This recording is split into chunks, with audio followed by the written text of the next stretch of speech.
I protected my little brother throughout his childhood. I thought this would change when we became adults, but it didn't. In fact, the most important protection I ever provided for my brother came after his wedding. My name is Will Grimes. I am 30 years old at the most critical moment in this story. My brother Jimmy is 2 years younger. I have always been big and strong for my age and had a courageous mindset. I don't seem to have most of the genes that keep people from doing risky things. Because I was big and fearless, after beating up kids in my first 4 fights at school, 3 of my opponents were significantly older than me, I was never seriously challenged again. The only guy tougher than me in the whole area, Brett Hogan, was one of my best friends, and we never did anything more serious than friendly wrestling. Jimmy is the opposite of me in many ways. He is of average height and has the sweetest, kindest disposition of anyone I have ever met in my life. Although he and I have common facial features and skin color, my character is killer, his is compassionate. I'm a fighter, and he avoids confrontation at all costs. Jimmy was kind and gentle all his life. When he was 6 years old, he cried for a week after he saw a crow steal a baby robin from its nest. When he was in 6th grade, he started a program to collect school supplies for poor children in the area, a program that still exists today. When he was a freshman in high school, he started a school campaign to collect charity bags for military personnel serving overseas.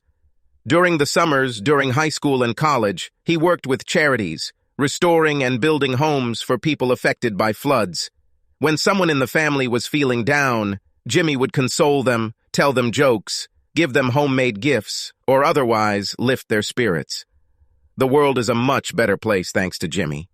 Despite his charming personality, the only reason Jimmy made it through school without being bullied was because everyone knew that if anyone teased him, I would show them what I could do. The only time I really had to do this was when he was a freshman in high school and 2 sophomore bullies bullied him.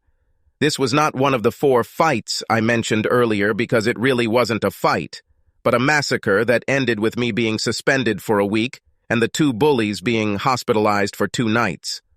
Although I loved Jimmy more than anything in the world, the rest of my family was so-so. My father was essentially an indifferent brute. At least he provided well with material things. My mother was a busty, fiery, passionate vamp. Although she did most of the things a mother should do, it was always clear that she put herself first, her children second, and her father third. She was also beautiful. What she saw in my relatively homely father, I never understood. Although my parents had their fair share of arguments, there was usually no tension in our home sphere, because my mother's temperament usually made my father give in quickly enough. However, this was not the case on one of the most unforgettable days of my life. I was a senior in high school and serving the last day of my 1-week suspension for beating up the 2 bullies I mentioned earlier. I was lifting weights in the basement when my parents both came home for dinner, a very unusual event as far as I knew. They probably forgot that I was home on suspension, since they were both at work during the first 4 days of my confinement. As soon as they were both home, a heated argument began. My father found out. How exactly, I was never sure, since this part of the argument was both technical and confusing, that Jimmy was not his biological son. Although I was shocked, it explained a lot about the differences between him and me. My father brought every imaginable accusation against my mother. She was crying hysterically, and for the first time in my memory, she did not answer him in kind. I just listened at the door from the basement to the kitchen, deciding not to make my presence known until my dad started screaming about how he was going to tell Jimmy he was a bastard in addition to all their friends and family. When I opened the door and entered the kitchen, my parents turned pale. "Hi, Dad," I said as calmly as possible. "I really don't think you should do this. You know how sensitive Jimmy is. You both have to swear to me that you will never, ever tell him or anyone else where this might be getting to him." "You have no right to interfere," my father shouted at me. "Mind your own business." "Dad, I insist. Don't tell him and don't let him find out." "I'm serious," I answered, having difficulty remaining calm. "What are you going to do, idiot?" My father grinned mockingly. In an instant, before I could think, I was on it. I put one hand under his chin, and with the other, I pressed his shoulder against the wall. Although he was my size, I had twice his strength and attitude. I had never been physically aggressive towards any member of my family before, but they all knew how strong I was from visits to the principal after my fights. Let me make this clear, Dad. If you tell Jimmy or let him know, I'll show you where the crayfish spend the winter, plain and simple. I told him as decisively as I could. Is it clear? He nodded. I let him go, and when he left the house, he shouted to my mother, "It's not over yet, bitch." I turned to my mother and said, "Mom, make sure Jimmy never finds out." Through tears, she said, "I promise." We haven't seen my father for a week. My mom told Jimmy he had to go on an unexpected business trip. When my father returned, Jimmy hugged him as usual and said, "Dad, I've missed you so much. I hope you don't have to be away for long." This, coupled with my mother and I trying to be as pleasant as possible to my father, seemed to diffuse the situation. A week later, my parents went on a trip together. The first time I could remember the two of them doing it together. And when they returned from the trip, our house was more optimistic than I could ever remember. I noticed that my mom was no longer her number one priority, but my dad. I had the impression, confirmed by sounds coming from the master bedroom, that I had rarely heard before, that my mother had his brains and the way he wanted them. Speaking of sex, I went through high school and college. Definitely my most memorable co-star was Abigail Britton. Everyone called her Gail, but never Abby. She was in Jimmy's class. Although she was old for her class and was possibly the biggest flirt in the school, she had a slightly above-average face and an amazing body. On a scale of 1 to 10, her face and hair were probably a 6, maybe a 7. Her body was 9.9999999. Her personality was close to 0. She was tasteless and sarcastic and acted like her shit didn't stink.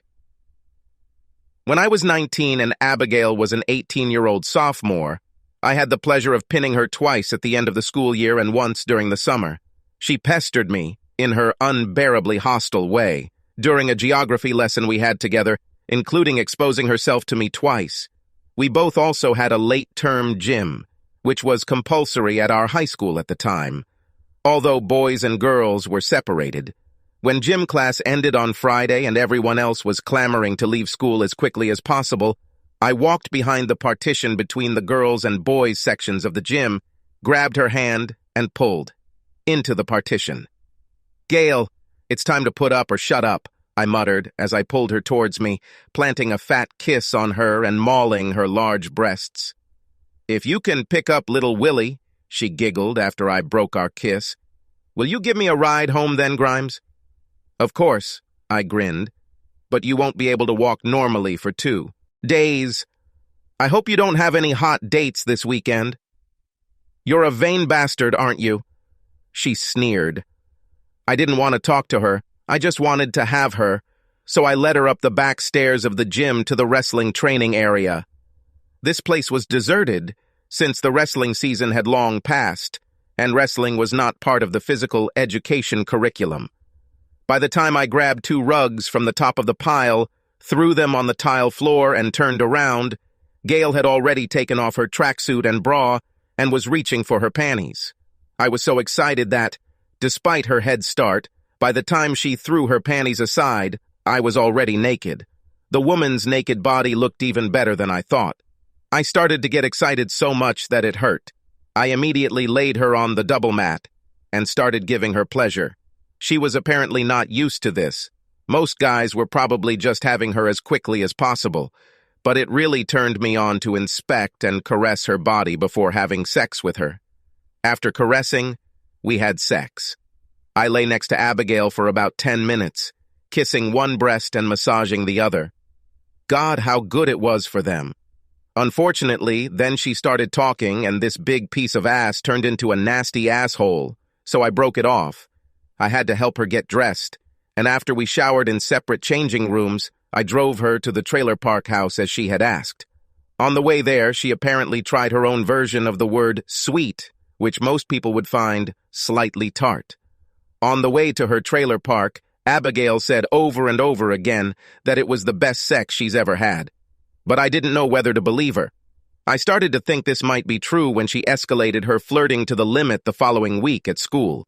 2 weeks after we had sex for the first time, she told me that her sister's trailer would be available on Saturday night. I actually ran out to dinner before taking her there and having sex 3 times that night. However, talking to her about pillows bothered me. Her personality did not begin to grow in me, and I never saw her again during the school year. The only time I seriously interacted with her was 2 days before I left for college when I really needed to just have sex. While I certainly didn't want a relationship with Abigail, I have to admit that the 3 times I slept with her were probably the most physically satisfying of my life, even if I was emotionally bankrupt. Because I didn't want a relationship with her, I never returned the phone calls and emails she sent me during the summer and my first 2 years of college. Her attempts to communicate with me finally stopped when I entered my freshman year. In college, I studied criminal justice, computer science, forensic science, and of course, female anatomy. I did pretty well in all of them, best in female anatomy, although I've never been in a relationship that lasted more than 3 months. To afford school, I worked as a bouncer 2 nights a week and during the summer. I learned a lot by doing this. First of all, even though I was cooler than 98% of the guys, there were some guys you don't mess with alone. One particular slap to the ass taught me that in spades. Secondly, teamwork was necessary to resolve the worst situations. Third, conversation and sincerity were often as important as firmness in difficult situations. In college, I learned that office work was not for me, that I was smarter and more resourceful than smart, and that the career that was probably best suited for me was bounty hunting. I teamed up with Brett Hogan, my tough buddy from high school, who at the time was a 6'4", 290-pound piece of granite with biceps the size of tree branches, thighs as thick as tree trunks, and no guts. He was working some dead-end job, and while he wasn't the sharpest tool in the shed, he had everything, including 3 years of Marine Corps experience that I needed to do my job safely. I provided the brains and brawn, and he provided the muscle and intimidation. Brett and I did well, but I did all the skip tracking and computer work myself, which was inefficient at best. A year and a half later, we added Austin, a computer geek I knew from college, as an ID tracker and computer expert, and 6 months later, we joined forces with Becca, a seasoned, cerebral female private investigator. By the time I graduated from college 4 years ago, the synergy our group created had made us very successful, and I was making more money than I thought I would ever be able to. We were all comfortable splitting a share of 30% for me, 25% for Austin and Becky, and 20% for Brett, since it really matched our individual contributions, and working together gave us double the share of the pie that the 4 of us working individually could get. We all made sure to establish good relationships with the local police officers, giving them leads and never stopping what they were doing. It didn't hurt that Becca was the assistant chief of police's favorite niece. At the time, my mom and dad were surprisingly still getting along great, and Jimmy had graduated from college and was making a good living as a CT scan technologist at the largest local hospital, and he also fell in love. This is where my story really begins. Who did Jimmy fall in love with? Abigail Britton. I could not believe it. The sweetest, most compassionate, and kind-hearted person I knew fell in love with a disgusting slut. When I first saw them together, I was almost speechless for a full minute. My brain was unable to process the information. Abigail has changed somewhat for the better since middle school. She actually got a decent job as a beautician and spruced up her appearance, so she didn't look like trailer trash and be so moody. What didn't change was her 9.99999 body, although with her modern hair and makeup, her face was now a clear 7. However, I found it hard to believe that she had learned to keep her hips together with any guy who caught her fancy, or that it would be easy for her to live. When Jimmy confessed to me how serious he was about Abigail, I tried to point out her past struggles as gently as possible. I also talked to him and told him that she and I had sex several times. Jimmy's response: "I know she had a reputation in the past and she told me that you and her had sexual relations several times. However, she is a different woman, and I know and she swears that she will be faithful. Me when we get married. Also, when you get to know her, she's really, really nice. Poor, ignorant Jimmy, I thought. I wanted to believe that she had really changed. But I wasn't that gullible or naive. My suspicions were confirmed when I heard about the bachelorette party that sweet Abigail and her tattered bitch of honor Jersey were planning. When I was in school, Jersey was the biggest available girl in high school, even orders of magnitude larger than Abigail, and was clearly a bad influence. It really helped to be on a team with an insightful woman, Becca. Becca was aware of almost everything that was happening in our city. Also, Brett was dating one of Abigail's less slutty friends, and while Brett wasn't smart, he was discreet and never told his girlfriend about my relationship with Jimmy. Brett only kept me informed about everything, but didn't give me any information. I got all the information I needed from Becky and Brett. Abigail and Jersey planned to send Abigail into her chaste married life by arranging for her to have sex with multiple partners 3 days before the wedding. The participants were 4 poor souls from their school days. While these 4 guys weren't the lowest scum of the pond, they were just a notch above. Brett and I gathered 4 guys and talked to them. Since Brett and I were armed, even if they could handle us, we were safe. However, they could not cope with us. After that, and the fact that I had given them $50 for an easy-to-get girl, there was no doubt that the 4 scoundrels would do as we said. Just don't come. Don't tell anyone about this ahead of time, and if they ask you later, just say that you have a better offer, I advised them.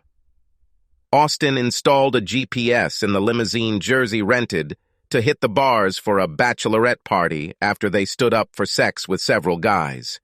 Brett, Becca, and I, wearing pretty decent masks, kept an eye on them all night. Our job was made a little easier when we paid a decent-looking biker chick $200 to pounce on Jersey and take her out of sight.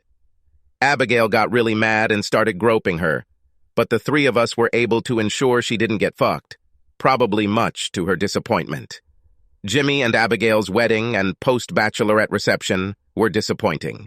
The only disgusting feature was when Abigail grabbed me from the waist down and licked me while we were dancing at the reception. The rest of Abigail's family were on their best behavior because they knew she was marrying for financial and social status. After they had been married for about 2 years, I almost began to believe that maybe Abigail could remain faithful to Jimmy.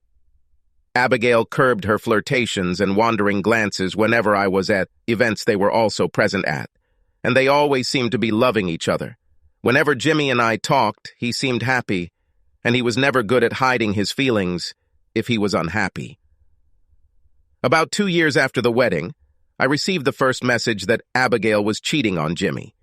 Becca got the initial information, Austin did the necessary research, and one quiet day, I went looking for evidence. I'm lucky. That same day, during my lunch break, I watched Abigail get into her car around the corner from the beauty salon where she worked, kiss the guy behind the wheel, and head to a nearby cheap motel. I took good photos of the guy and, using my charm and a court officer badge, which looked like a police badge, although I never said I was a police officer, I got his name from the motel registration. The name was genuine, as he paid with a credit card. The guy's name was Sam Hastings. He was 30, single, clean, good-looking, and a skilled carpenter. I was grateful that at least he wasn't a scumbag. In addition to being a computer geek, Austin was also a theater buff and well-versed in makeup thanks to college and involvement in community theater. Undercover, the following Friday night, I followed Sam to what was probably his favorite bar. I became friends with him, playing pool, discussing sports and his brand of beer. When he decided to call it a night, I went with him to his car and subdued him with a stun gun. I put Sam in the back seat of his car, sedated him, and drove him to Austin's house. Austin spent about an hour making it look like he'd been beaten 10 times. When Austin finished, I would never have believed it was fake if I hadn't seen it with my own eyes. Austin and I then took a photo of Sam. Austin followed me as I drove Sam's car to a secluded area and parked it inches from the edge of the cliff. While Sam was still in the back seat, I gave him an antidote to the sleeping pills so he would regain consciousness in about 2 or 3 minutes, and left a note under his keys in the front seat. The note said, "Sam, if you even talk to Abigail Grimes again, let alone sleep with her, you will end up as you look now. But in reality, that is, if you survive after you, they'll beat you up, from a friend." Copies of photos of Sam looking like he was on the verge of death were delivered to Abigail at work during her shift on Saturday morning, with another note. "This is what will happen to any guy you sleep with that isn't your husband." This apparently ended Sam and Abigail's relationship and frightened Abigail so much that she became temporarily more cautious, so that although I kept a close eye on the situation for the next 18 months, I had no further reports of suspected infidelity.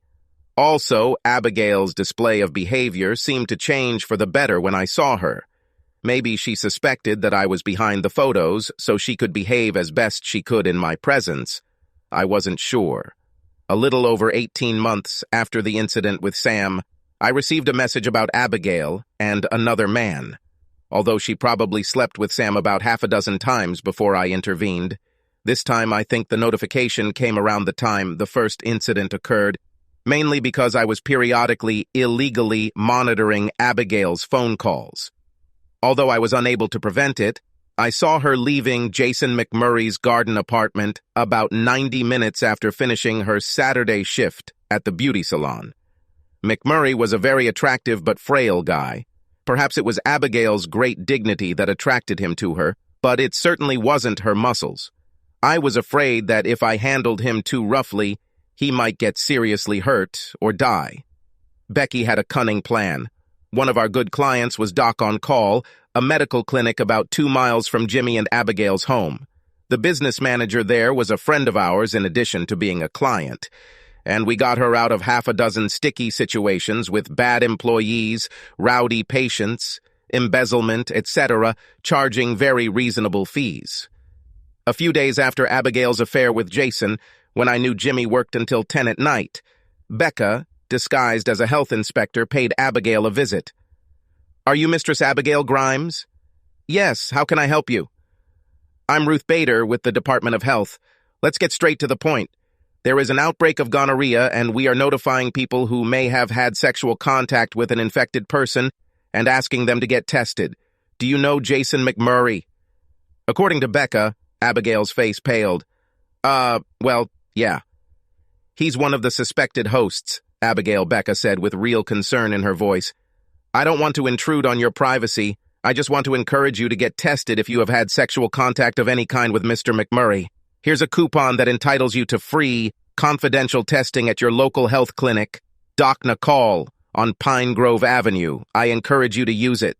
If you have any questions, you can call me at the number on my card and leave a message." When Becca handed Abigail a coupon and a card with a secondary cell phone number, Abigail almost fell over. The coupon specifically stated to ask our friend, the business manager, and to tell the receptionist that it was for a free test. The next day, a worried Abigail appeared on Doc on Call. Our friend put on a lab coat and led her into the exam room, pretending to be a medical technician.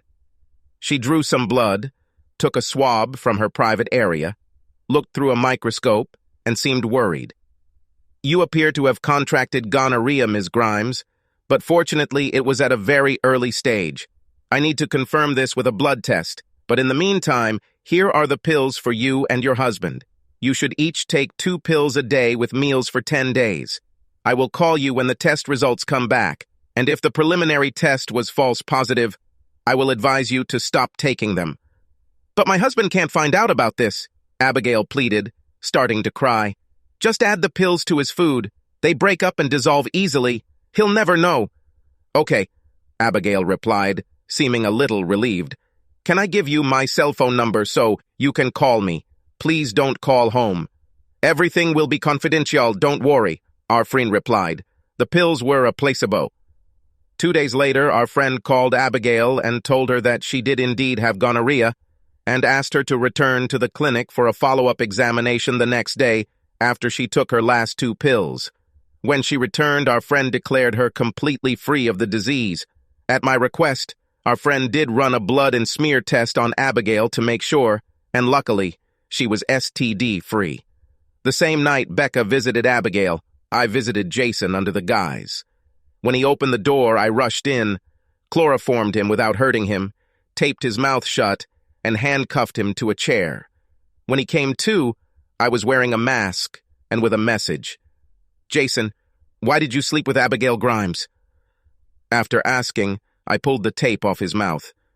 To answer your question, I like her," he answered hesitantly, obviously scared. "Did you know she was married?" Well, not really. She told me they were divorced and she was getting a divorce." He stuttered, clearly scared. "Did you know she has gonorrhea?" "What?" "No, of course not. I would never have slept with her if I had known that." "Let's make it easy for you, Jason. She's married. Her husband thinks he's happy. He's not divorced or getting a divorce, and she does have gonorrhea. You need to go get tested tomorrow. Regardless of the test results, there's no way you can do anything else. Contact her. No calls, no meetings, no emails, no text messages, absolutely nothing. If you contact her again, gonorrhea will be the least of your problems. Understand?" "Yes, of course, absolutely," he muttered, so scared that he wet his pants. "I'm glad you understand. I'll leave the handcuff key on your patio. Wait 60 seconds after I leave, then drag your chair over there and get it. I don't want to have to go back to you again," I said menacingly. "You won't have to. Trust me," he squealed. This solved the problem with Jason and Abigail, and hopefully a lot of other potential connections in light of the gonorrhea threat. But there was still a serious problem on the horizon. Her name was Jersey, who tried to set Abigail up with several guys. I felt like we really needed to get rid of Jersey's bad influence in Abigail's life. Luckily, she made it easy. Jersey had no marketable skills. Although she engaged in sexual services, it was not enough to make ends meet. Local police believed that she was involved in the trafficking of illegal drugs, mainly oxycodone and other prescription drugs. But since she was a fairly small player, they could not afford to devote the resources necessary to catch her in the act. My team could. After just 2 nights of physical observation and a bug in Jersey's trailer, we learned when her next delivery was due to arrive. Beyond our wildest hopes, she was actually going to participate in a pharmacy robbery with her boyfriend and a local gangster. I alerted the cops to the planned robbery, gave them the name and address of the pharmacy, the date and expected time, and the likely participants. Luckily, the pharmacy was one of the ones that had been broken into a few months ago, and it was already on the watch list. So the cops had a legitimate reason to plant there without using the tip I provided. The robbery attempt and arrest went off without a hitch. Jersey skipped bail, had a prior criminal record, and stole thousands of dollars worth of illicit substances during a robbery. She faced at least 5 years of hard work and was no longer a threat to Abigail. The gonorrhea incident probably scared Abigail for a while. A year after the incident, she and Jimmy gave birth to a girl, Bethany. They also got lucky. With the lottery ticket Abigail bought, they won about $400,000 after taxes. Being the kind soul that Jimmy is, he insisted that the money be put into an account just for Abigail in case anything happened to me. Of course, she agreed, although I suggested that they split them up. I quickly became attached to Bethany. Having never had a girl in our family, I spoiled her at every opportunity. By the time she was 3 years old, she tied Jimmy as my favorite person in the world. This made me even more worried when I received another report, a few days before Bethany's 3rd birthday, that Abigail had probably returned to her old habits. This time, the guy was a low-life guy named Joe Marley. While I could at least understand her attraction to the first two, this guy was a thug with a criminal record and was on parole. I decided it was time for a serious conversation with Abigail without baby gloves for her lovers. As soon as Marley and Abigail walked into the cheap motel, which she paid for, Brett and I sprang into action. We literally knocked down the door. I hit Marley in the jaw as hard as I could, knocking him down, then Brett pulled him out. Abigail was buttoning her blouse, looking at me with frightened eyes. "Abigail, this ends now," I shouted. "I won't let you humiliate Jimmy and Bethany again. This is the only time I've cheated, Will. You have to believe me," she moaned. "Don't tell me that crap. What about Jason McMurray and Sam Hastings, and who knows how many others there were?" I shouted. "What are you going to do?" She trembled, looking at me with scared eyes, like a deer in headlights. "Please don't tell Jimmy. It will really hurt him." "What if you care about not hurting him?" I laughed. "I'm letting you know, bitch. I'm going to make you do something to make sure this doesn't happen again, because I know how hard it is for you to keep your knees together." Looking at her with fury, I deliberately showed off my Beretta and stated my terms. "You will enter into a contract with me.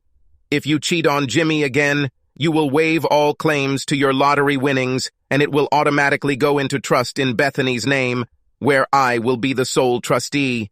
You will never allow the account to drop below $350,000 without my permission. You will agree to mental health counseling. If you do not agree to my terms or change again, you will promise not to try to get custody of Bethany or any other children you have, and I will tell Jimmy about all your affairs, and I'll find him the best divorce lawyer in the state." Abigail went from looking scared to looking resigned, her eyes downcast. "If Jimmy decides with my support to divorce you, I will do everything possible to ensure that he gets sole custody of Bethany, even if it means perjuring himself. Understood?" Abigail began to cry. "I don't know if I can cope," she sobbed. "I need more sex than Jimmy can give. I hate it, but I can't handle it." "You better figure out how," I said with steely determination. "I ordered a contract to be drawn up, and you will come to my house to sign it next week. Otherwise, trouble will begin." As I turned to leave, I said, "By the way, in case you were wondering, your lover Marley got what he deserved and he won't be here anymore. In fact, I knew that by then Brett had beaten him to a pulp and left him a bus ticket to Las Vegas with the message to leave town, or he would be killed. An empty threat, but one Marley would probably take seriously. For 3 days, rumors circulated on the streets that Marley had gone to Nevada and sold almost everything he owned.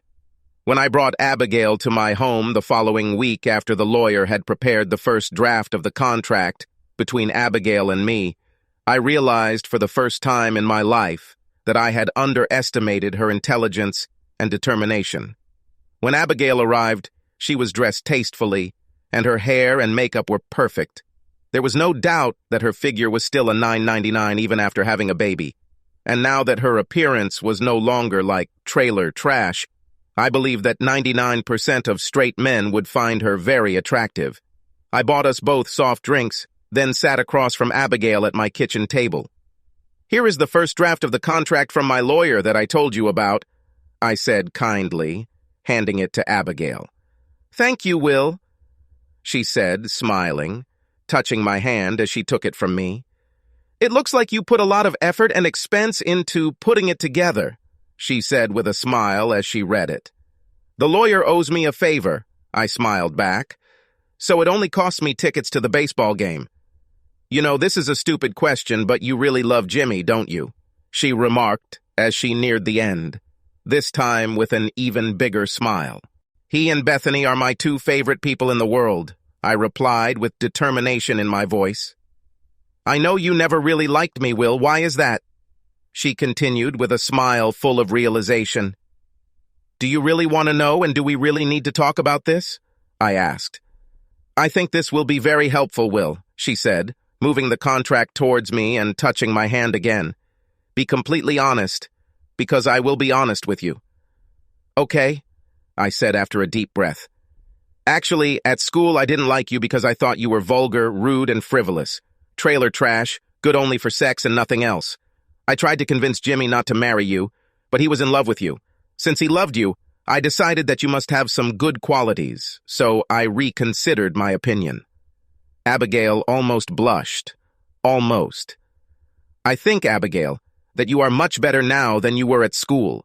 You are no longer cheap. You are gentle with Jimmy. You don't boss him around like a bitch.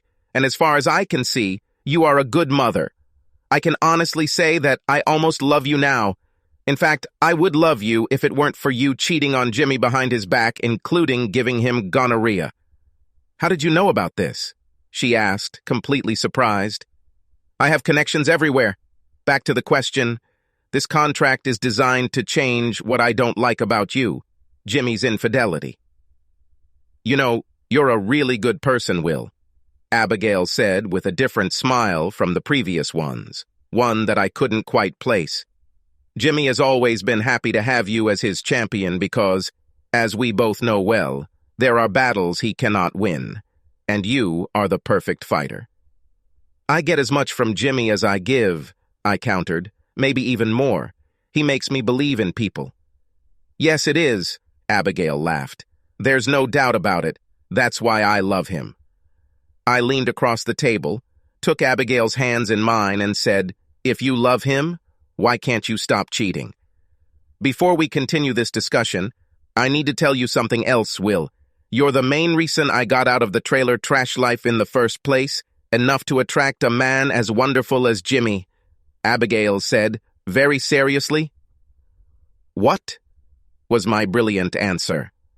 When you rejected me in school, even though we had the best sex imaginable, I realized that I needed to change.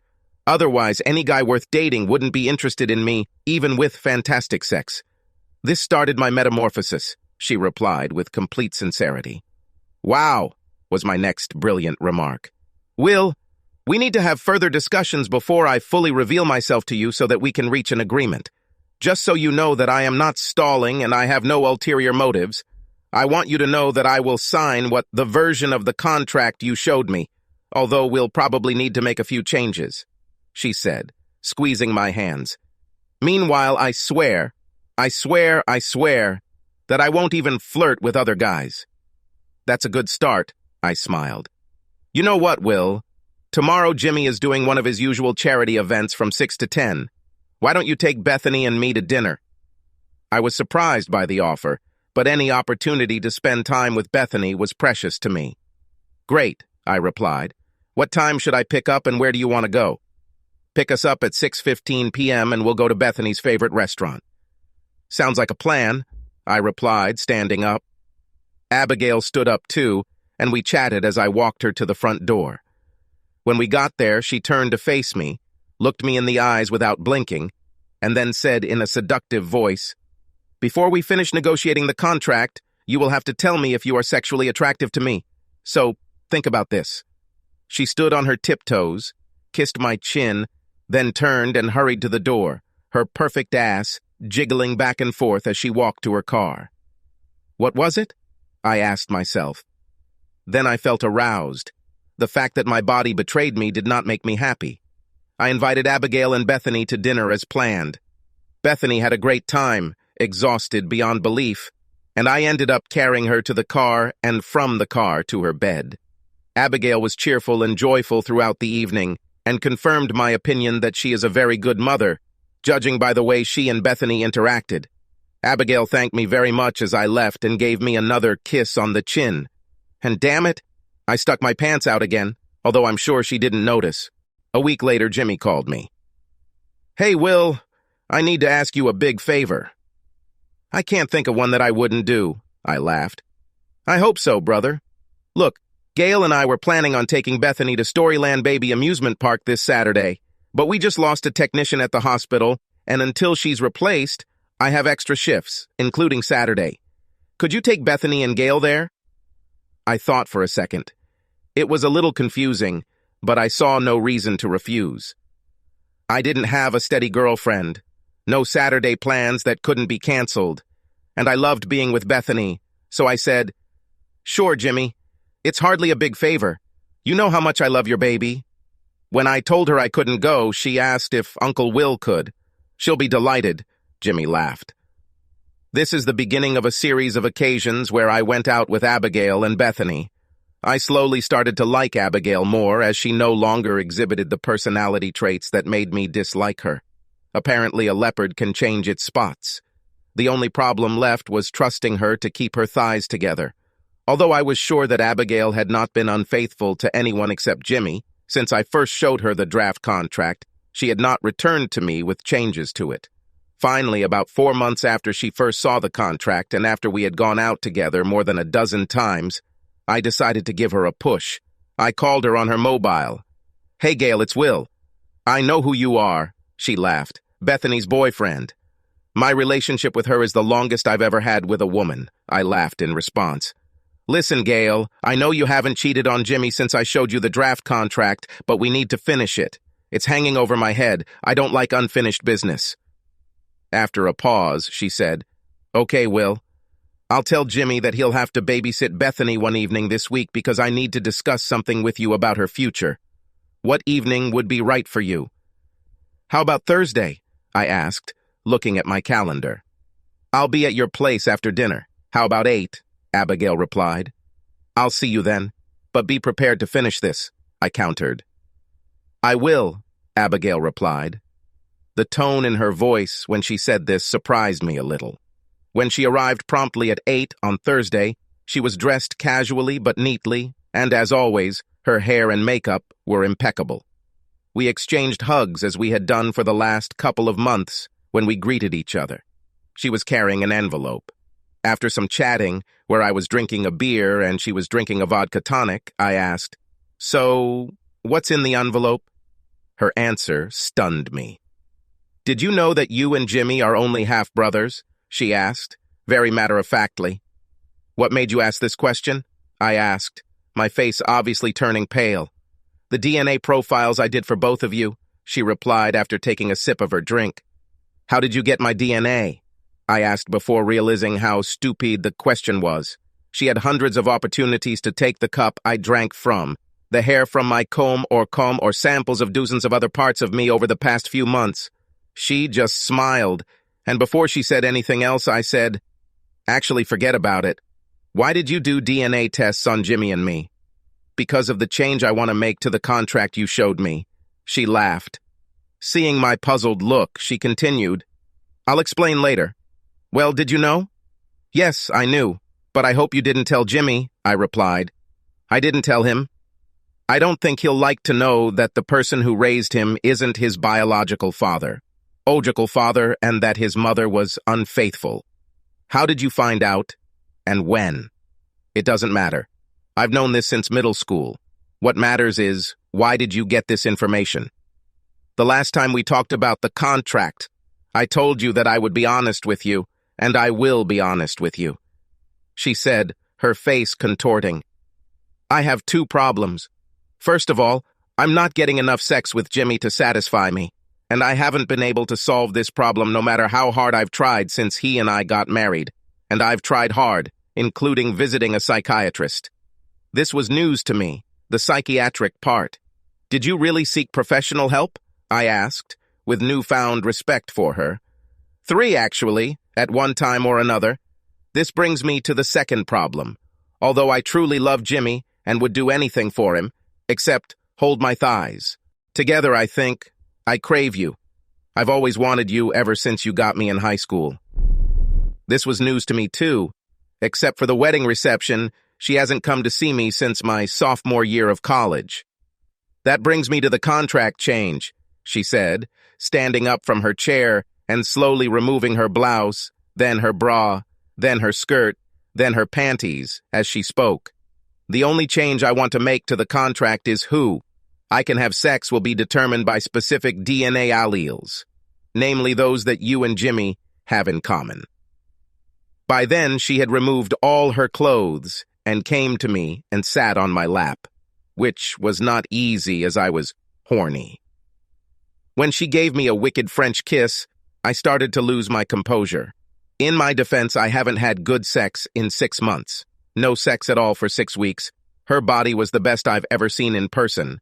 I have vivid memories of her, and I, having sex in high school before, were still mine. It was the most physical satisfaction I had felt in months.